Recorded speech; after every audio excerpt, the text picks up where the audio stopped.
Durante 19 días, Roman Bolaro vio morir al bebé equivocado. Roman no lo sabía todavía. Nadie lo sabía, excepto los hombres que habían construido esa mentira. Cada mañana, a las 6 en punto, un doctor con bata blanca entregaba el mismo parte médico, con una voz entrenada para sonar compasiva. El bebé había perdido más peso durante la noche. Alguna complicación nueva, algún término en latín recién inventado para describir un cuerpo que se apagaba poco a poco. Roman se quedaba de pie frente al vidrio de la incubadora, con el mismo traje que llevaba puesto desde hacía 3 días, vacío por dentro, en silencio.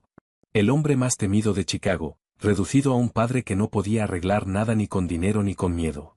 Podría tratarse de un trastorno metabólico fatal, señor Bolaro, dijo el doctor Adrien Sloan esa mañana, con la tablilla en la mano y la voz suave como el cristal. Su cuerpo está rechazando los nutrientes. Estamos haciendo todo lo médicamente posible. La mandíbula de Roman se tensó. Ayer pesaba 2 kilos. Hoy pesa 1 kilo con 700 gramos. No me disfrace la inanición con palabras en latín y me la venda como medicina. Una joven enfermera, cerca de los monitores, no se inmutó ante el tono de Roman, como si lo hacía todo el mundo en ese pasillo. Sin siquiera levantar la vista de su historial clínico, ella simplemente dijo: baje la voz. Su ritmo cardíaco sube cuando usted grita. Roman se detuvo en seco. Nadie le hablaba así.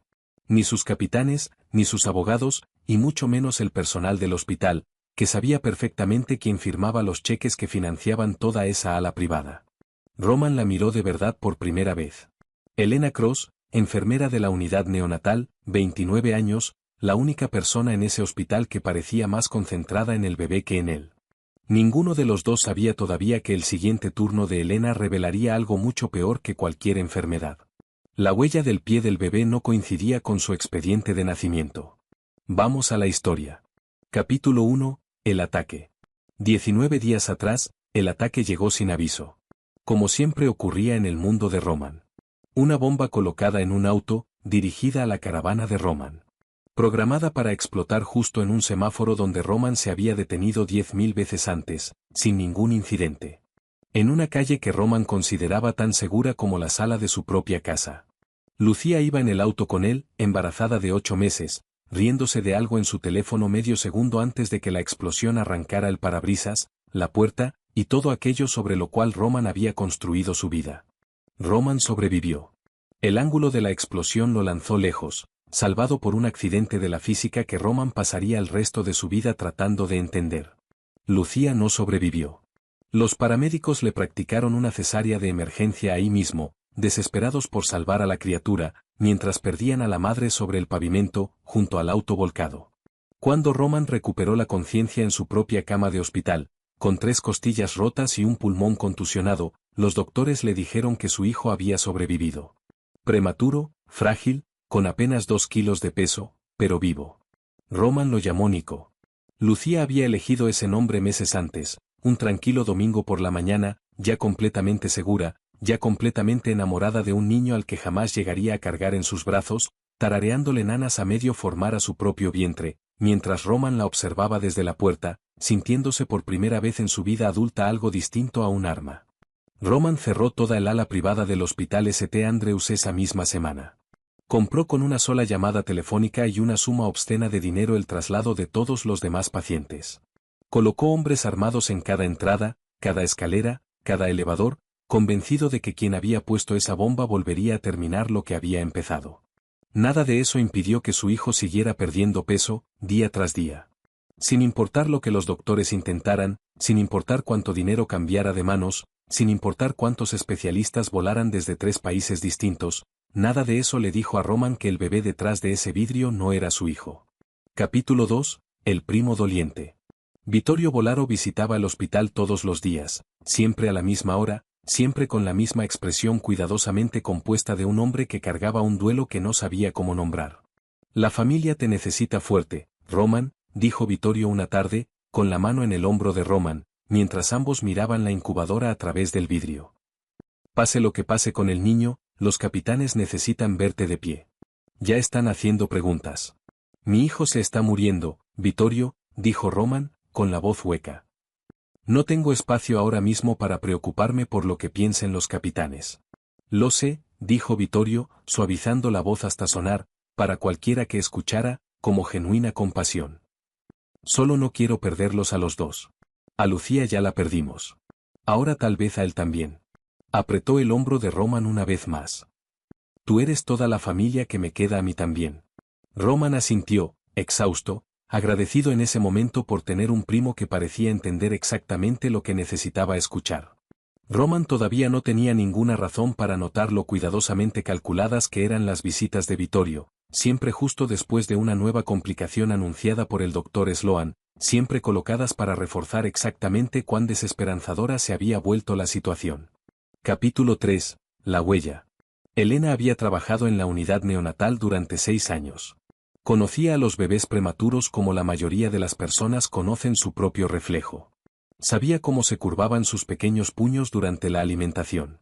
Sabía que llanto significaba hambre y cuál significaba dolor. Sabía que las tarjetas de huellas a veces se emborronaban durante partos difíciles. Eso fue lo que Elena se dijo a sí misma la primera vez que notó algo raro. La tarjeta de huella de nacimiento del bebé Bolaro, archivada la noche del ataque, mostraba un segundo dedo del pie izquierdo ligeramente separado.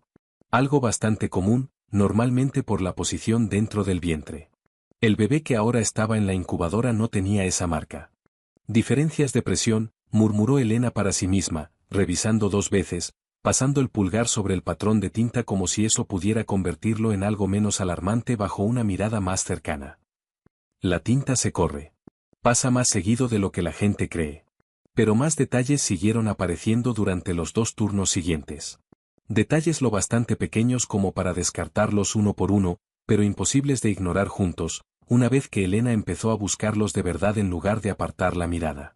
La marca del pinchazo en el talón, usada para el análisis de sangre estándar del recién nacido en las primeras horas de vida, estaba en el pie equivocado según las notas de protocolo del hospital documentadas esa noche. Un detalle pequeño, del tipo que nadie vuelve a revisar a menos que tenga una razón para hacerlo. La pulserita roja de hilo alrededor de la muñeca del bebé, la misma que Lucía se había atado ella misma meses antes del nacimiento, una superstición heredada de su abuela, algo que le había mostrado a Elena con orgullo silencioso durante una consulta prenatal semanas antes del ataque, se veía recién anudada. Elena había visto fotos del nudo original en el teléfono de Roman, una noche agotadora en la que él se lo había mostrado sin proponérselo del todo, solo necesitando que alguien más viera el rostro de su esposa. El nudo de Lucía era pequeño, apretado, doblado 2 veces, atado con la precisión cuidadosa de alguien que lo había practicado una docena de veces antes de conseguirlo bien. Este otro nudo estaba doblado una sola vez, más descuidado, claramente vuelto a atar por alguien apurado que no sabía que el patrón original importaba. Y cuando Elena reprodujo una grabación del teléfono de Roman, en un tranquilo turno nocturno, Lucía cantándole en voz baja a su hijo por nacer, una nana en italiano, con la voz cálida, natural y completamente desprevenida de una forma que Elena sospechaba que muy pocas personas habían llegado a escuchar, el bebé no reaccionó en absoluto.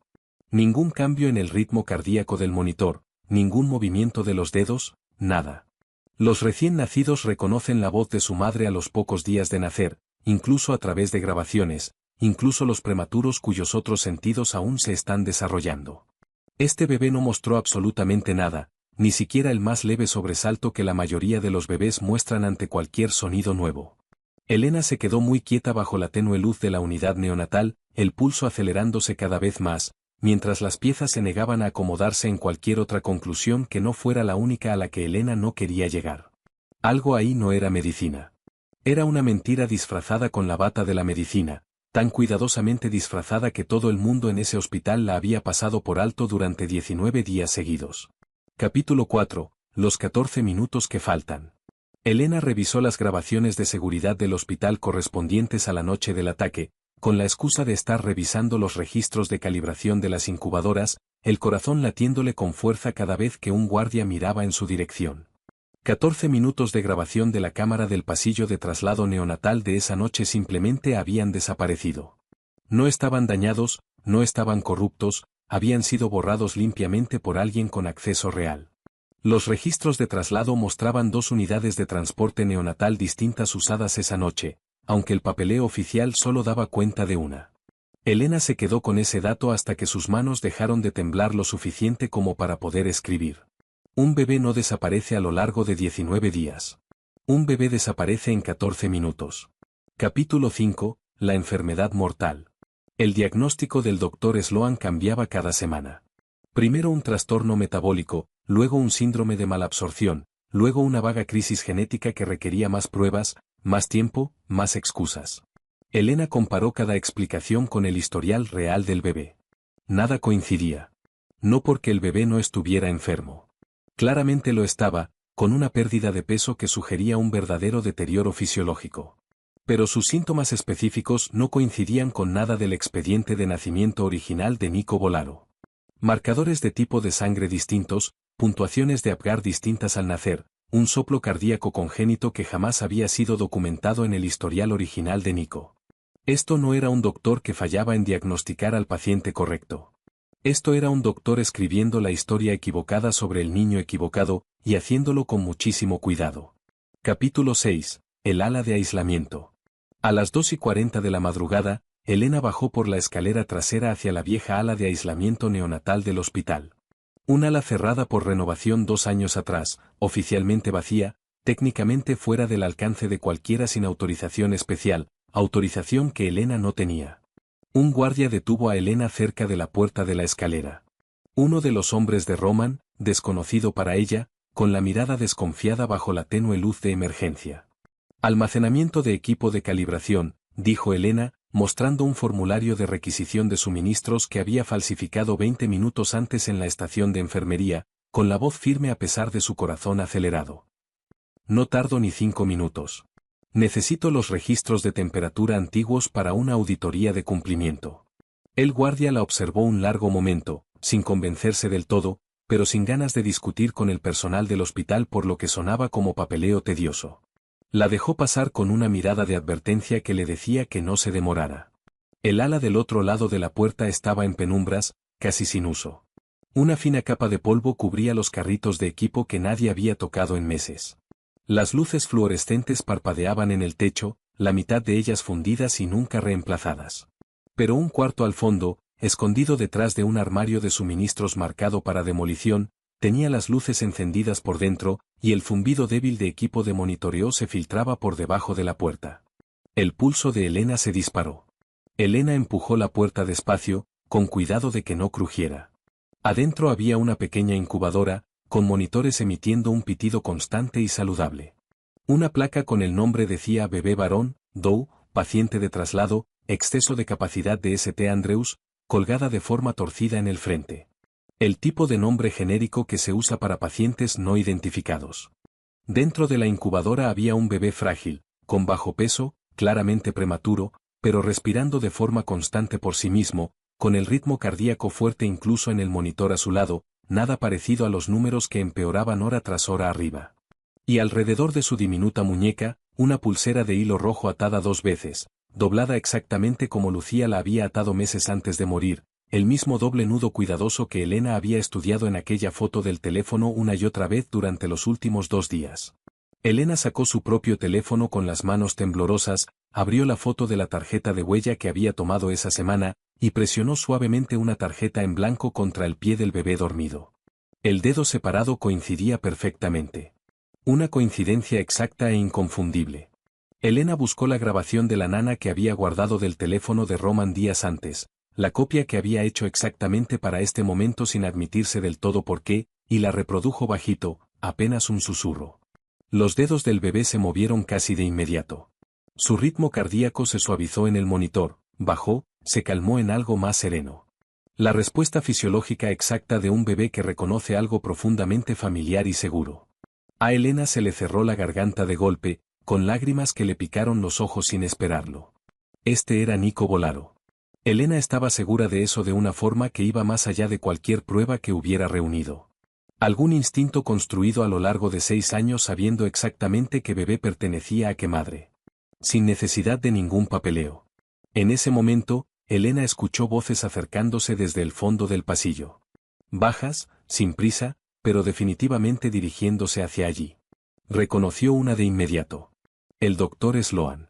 El pulso de Elena se disparó. Tenía quizás 15 segundos antes de que Sloan llegara a esa puerta. Elena arrebató el teléfono del borde de la incubadora, silenció la grabación de la nana a media nota, y recorrió el cuarto rápido buscando algún lugar donde esconderse. Ningún armario, ninguna segunda salida, solo la incubadora, un carrito de suministros rodante, y la puerta hacia donde Sloan caminaba.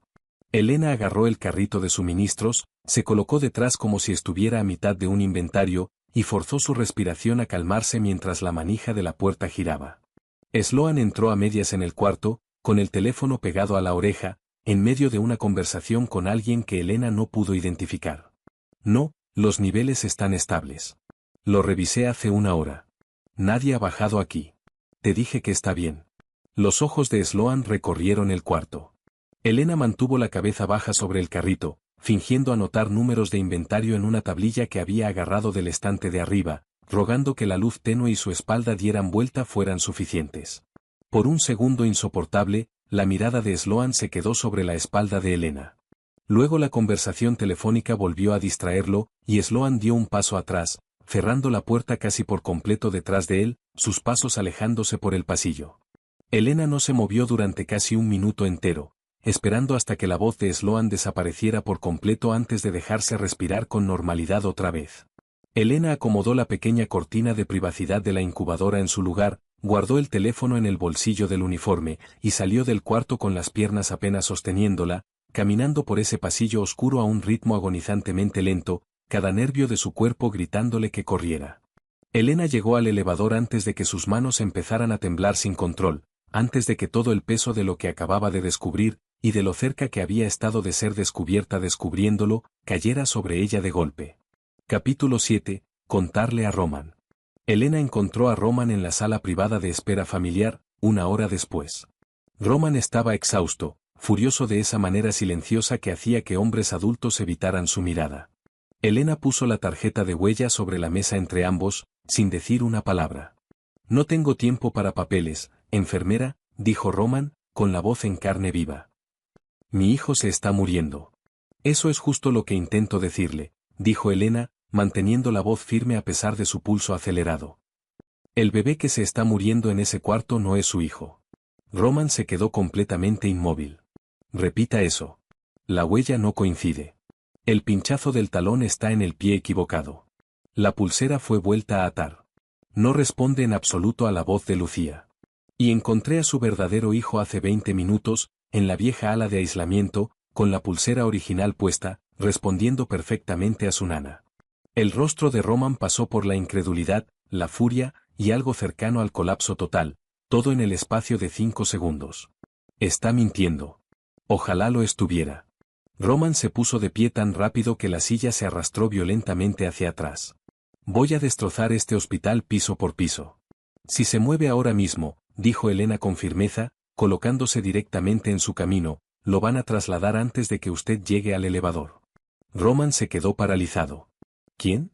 Dijo, bajando la voz peligrosamente. La persona que falló al intentar matarlo hace 19 días, dijo Elena, y que sigue dentro de este edificio. Capítulo 8. Armando el rompecabezas. Elena expuso todo metódicamente. La huella que no coincidía, los 14 minutos faltantes de cámara, los registros duplicados de traslado, la credencial del doctor Sloan usada 2 veces esa noche según los registros de entrada, miembros de la seguridad de los Volaro vistos cerca del pasillo del ala de aislamiento en grabaciones antiguas que Elena había conseguido. La mente de Roman, entrenada durante 15 años para detectar la traición antes de que terminara de formarse, armó las piezas con brutal rapidez. Vittorio, dijo Roman en voz baja. ¿Quién es? Mi primo. Mi lugarteniente. Los puños de Roman se cerraron sobre la mesa. Él planeó el ataque que mató a Lucía. Cuando yo sobreviví y nació el bebé, Vittorio necesitó un nuevo plan. No solo intentó matarlo a usted, dijo Elena despacio, observando cómo Roman lo iba entendiendo.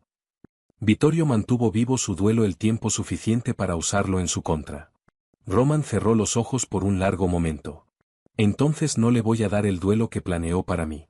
Algo cambió detrás de los ojos de Roman. La rabia reorganizándose en algo más frío, más útil. Estrategia en lugar de colapso. Capítulo 9. La trampa. Roman y Elena armaron el plan juntos durante los 2 días siguientes, con Elena insistiendo en mantenerse involucrada en cada paso, en lugar de retirarse una vez que le había entregado la verdad a Roman. Elena se negó a convertirse simplemente en testigo de su propio descubrimiento. Si nos movemos demasiado rápido, Vittorio va a enterrar la evidencia y va a mover a Nico otra vez, dijo Elena, extendiendo notas de cronología sobre una pequeña mesa en la oficina privada de Roman. Si nos movemos demasiado lento, tal vez decida que el bebé sustituto ya cumplió su propósito y detenga el tratamiento por completo. Roman escuchaba con atención, algo en él recalibrándose alrededor del hecho de que esta mujer pensaba exactamente en los términos estratégicos que su mundo exigía, sin haber vivido nunca en él. Roman y Elena dejaron escapar información cuidadosamente, de forma deliberada, a través de canales que Roman sabía que Sloan vigilaba, que Roman ordenaría una prueba de ADN de emergencia al bebé a la mañana siguiente. Una solicitud que en el papel sonaba rutinaria, pero que expondría instantáneamente la sustitución en el momento en que llegaran los resultados del laboratorio. La reacción del Dr. Sloan confirmó todo lo que Roman y Elena sospechaban. Las cámaras de seguridad, esta vez dejadas grabando de forma deliberada en lugar de misteriosamente cortadas, captaron a Sloan haciendo una llamada de pánico desde un armario de suministros, menos de 10 minutos después de escuchar la noticia. Caminando de un lado a otro, gesticulando, con la voz elevándose audiblemente incluso a través de la grabación apagada. Rocco, el hombre de mayor confianza de Roman, interceptó el audio de esa llamada a través de un contacto que mantenía dentro de la compañía telefónica, un favor acumulado a lo largo de años de cuidadosas relaciones que por fin dio frutos justo en el momento en que más importaba. La voz de Vittorio se escuchó con total claridad, inconfundible, confirmando que la prueba de ADN arruinaría todo, exigiéndole a Sloan que acelerara lo que quedara del plan original antes del amanecer.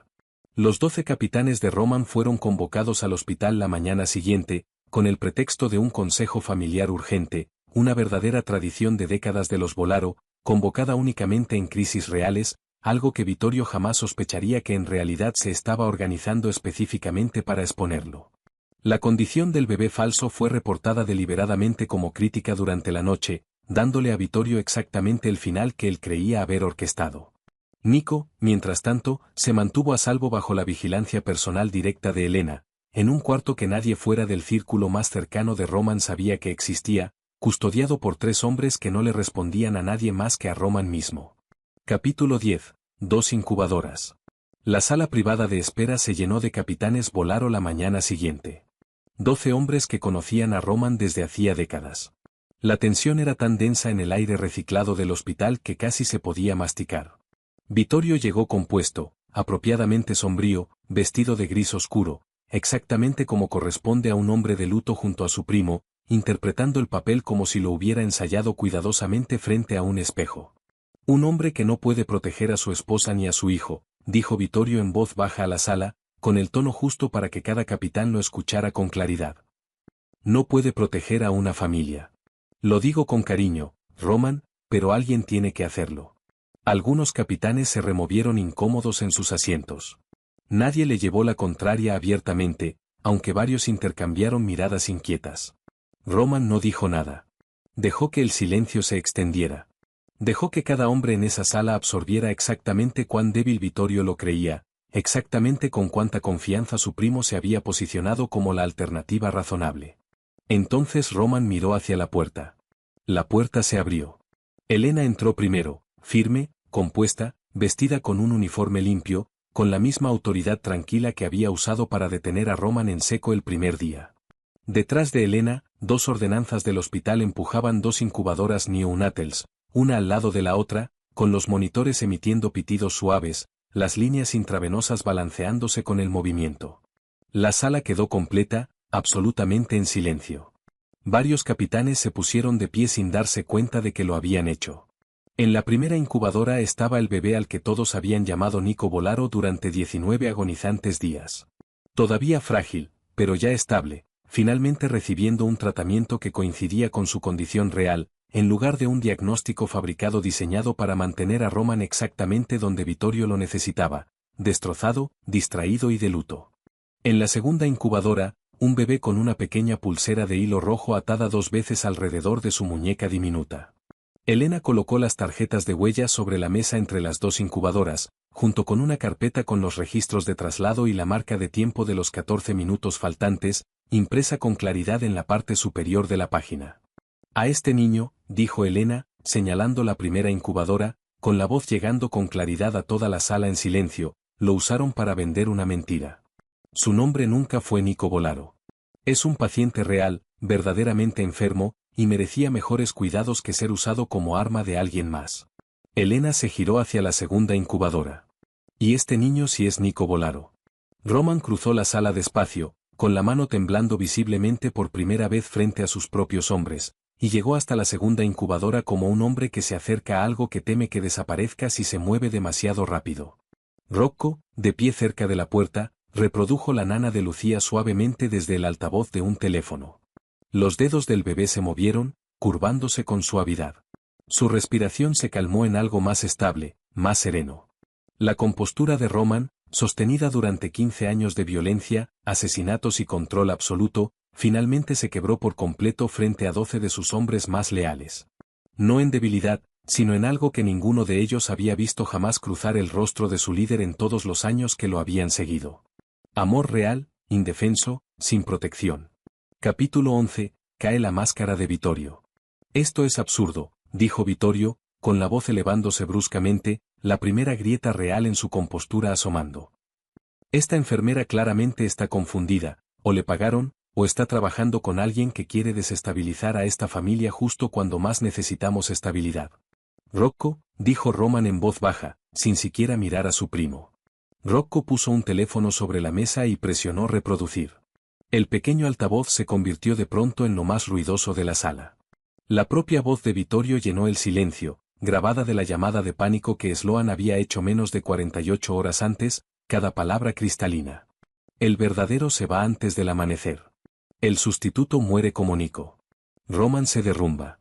Entonces la silla es mía. El silencio que siguió fue absoluto, total. El tipo de silencio que se siente como si pudiera resquebrajar las paredes. Cada capitán en esa sala giró despacio para mirar a Vittorio, cuyo duelo compuesto se había evaporado por completo en el espacio de 11 segundos, reemplazado por algo acorralado, desesperado y feo debajo del traje costoso. Somos sangre, le dijo Vittorio a Roman, con la voz quebrándose por primera vez en la memoria de cualquiera de los dos. ¿De verdad vas a hacer esto por? No, dijo Roman, en voz baja, absolutamente definitivo, asintiendo hacia la incubadora donde su hijo respiraba de forma estable y segura por primera vez en 19 días. La sangre está justo ahí, en esa incubadora. Tú solo eres el hombre que intentó derramarla, y luego intentó enterrar la verdad en un bebé sustituto que sufrió para ocultar lo que tú hiciste. Roman hizo una pequeña señal, casi imperceptible. Dos de sus hombres avanzaron sin dudarlo y sujetaron a Vittorio de los brazos. Los mismos hombres que habían estado firmes a su lado durante años, ahora mirándolo como a un extraño. Lo que le siguió a Vittorio no se mostró, no se discutió abiertamente, no fue necesario decirlo en voz alta frente a los capitanes, que ahora entendían por completo, en todo su horror, exactamente lo que su familia había estado a punto de perder por culpa de un hombre en quien habían confiado plenamente. Antes de que llegara la seguridad del hospital para arrestarlo formalmente, Elena se paró frente al doctor Sloan en el pasillo, bloqueándole el camino el tiempo suficiente para decir lo que necesitaba decir. La compostura de Sloan ya había empezado a desmoronarse, con el sudor visible en su frente, los ojos yendo hacia la salida como si estuviera calculando si todavía podía escapar corriendo. 19 días, dijo Elena en voz baja. 19 días parado en ese cuarto, diciéndole a un padre en duelo que su hijo se moría de un trastorno metabólico.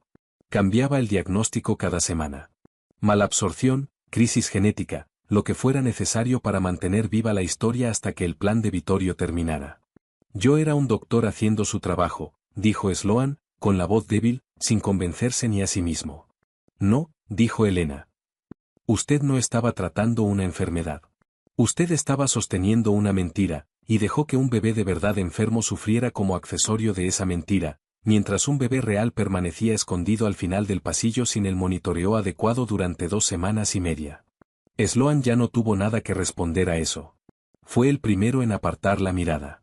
El arresto del doctor Sloan se produjo dentro de la hora siguiente. La seguridad del hospital lo escoltó hacia la salida esposado, pasando frente a las enfermeras que durante semanas lo habían visto mentirle sin dudar en la cara a un padre devastado, pasando frente a la misma unidad neonatal donde había fabricado un diagnóstico para torturar a un hombre durante 19 días seguidos. Capítulo 12. El otro niño. Una vez que la sala se vació, una vez que los capitanes se dispersaron a procesar lo que acababan de presenciar, Roman se quedó parado entre las dos incubadoras durante un largo momento. ¿Quién es él?, preguntó Roman finalmente, asintiendo hacia el primer bebé. Un niño al que pensaron que nadie poderoso extrañaría jamás, dijo Elena en voz baja. Roman se quedó en silencio un momento. Lo usaron para enterrar el nombre de mi hijo, dijo Roman. Eso no lo hace desechable. Entonces tal vez todavía queda un padre dentro de usted, dijo Elena. Roman la miró, algo cambiando en su expresión que no tenía nada que ver con el duelo ni con la rabia. Él también queda bajo mi protección, dijo Roman. Lo que necesite, el tiempo que le haga falta. Elena lo observó un largo momento, viendo en él algo que no había esperado del todo encontrar, debajo de 15 años de miedo y violencia. Capítulo 13. Lo que Roman le ofreció. En los días siguientes, una vez que Nico estuvo estable y prosperando bajo cuidados adecuados, Roman le ofreció a Elena todo lo que su poder podía darle. Dinero, una casa nueva, protección permanente, lo que fuera que ella quisiera. Elena rechazó todo. Me devolviste a mi hijo, dijo Roman, frustrado por la negativa de Elena a aceptar nada. No, dijo Elena. Le devolví a él su padre. Algo en Roman se quedó en silencio ante esas palabras, aterrizando en un lugar más profundo del que la gratitud normalmente alcanza. Pídeme algo que pueda darte, dijo Roman por fin. Lo que sea. Elena lo pensó en serio, sin fingir modestia, considerando de verdad la pregunta. Construye una unidad neonatal donde ninguna enfermera tenga jamás que enfrentarse a un multimillonario, a una junta de hospital y a una familia criminal solo para mantener a salvo a un bebé, dijo Elena. Roman no dudó ni un segundo. Hecho. Capítulo 14. 3 meses después. 3 meses después, el ala neonatal Bolaro abrió tranquilamente una mañana de primavera, completamente reconstruida desde cero, transparente en su estructura de financiamiento, libre de la corrupción que había permitido que el plan de Vittorio echara raíces en primer lugar. Nuevos protocolos de seguridad, nuevas juntas de supervisión con auditores externos reales, nuevos sistemas de huellas e identificación que hacían prácticamente imposible que se repitiera lo que le había pasado a Nico. Elena se convirtió en su directora de enfermería, un puesto que nunca pidió, por el que nunca hizo campaña, y que se ganó por completo a través de 6 años de silenciosa excelencia y una semana imposible de valentía. Nico Bolaro, sano ahora, prosperando, subiendo de peso constantemente según lo esperado, dormía en paz en los brazos de su padre durante la pequeña ceremonia de apertura, completamente ajeno a lo cerca que había estado de ser borrado de su propia historia. El otro bebé, el que casi fue usado como arma contra un hombre al que nunca conoció, un peón en la guerra de otra persona, también se había recuperado por completo. Fue adoptado eventualmente por una familia que Roman investigó personalmente y respaldó en silencio, con su tratamiento y su futuro completamente financiados por todo el tiempo que hiciera falta, sin condiciones, sin expectativa de gratitud. Roman se acercó a Elena hacia el final de la ceremonia, mirando la sala llena de familias, enfermeras y personal del hospital, que ahora confiaban por completo en esa ala, de una manera que ninguno de ellos había confiado bajo la corrupción silenciosa de Sloan. Salvaste a mi heredero, dijo Roman, con la voz baja, dirigida solo a ella. Elena sonrió, cansada, pero genuina. Salvé a 2 bebés. Solo te dejo ser dramático sobre uno de ellos. Roman se rió. Una risa real, rara, sin defensas. El tipo de risa que Elena sospechaba que muy pocas personas en toda su vida habían tenido el permiso de escuchar. Pasé 19 días perdiéndolo todo, dijo Roman, ahora más bajo, mientras el ruido de la ceremonia se desvanecía a su alrededor. Después entraste a esa unidad neonatal y me diste una razón para seguir respirando en medio de todo eso. Tu hijo fue la razón, dijo Elena. Él fue la primera, dijo Roman. Elena no tuvo una respuesta inmediata para eso. No la necesitaba todavía. El silencio entre ambos se extendió, cómodo, cargado de algo que ninguno de los dos había nombrado aún, pero que ambos sentían con claridad. Roman Bolaro ya no salió de ese hospital como un rey en duelo, vacío por la pérdida, atormentado por una mentira que casi lo destruye. Salió como un padre con su hijo a salvo en los brazos, y como un hombre que finalmente había encontrado a una mujer lo bastante valiente para pararse a su lado sin jamás inclinarse ante él, y lo bastante fuerte como para hacerlo querer ser digno de estar ahí también. Si llegaste hasta el final de esta historia, ya sabes lo poco común que es encontrar una así. Dale like, suscríbete para no perderte la próxima, y déjame en los comentarios desde qué ciudad me estás viendo.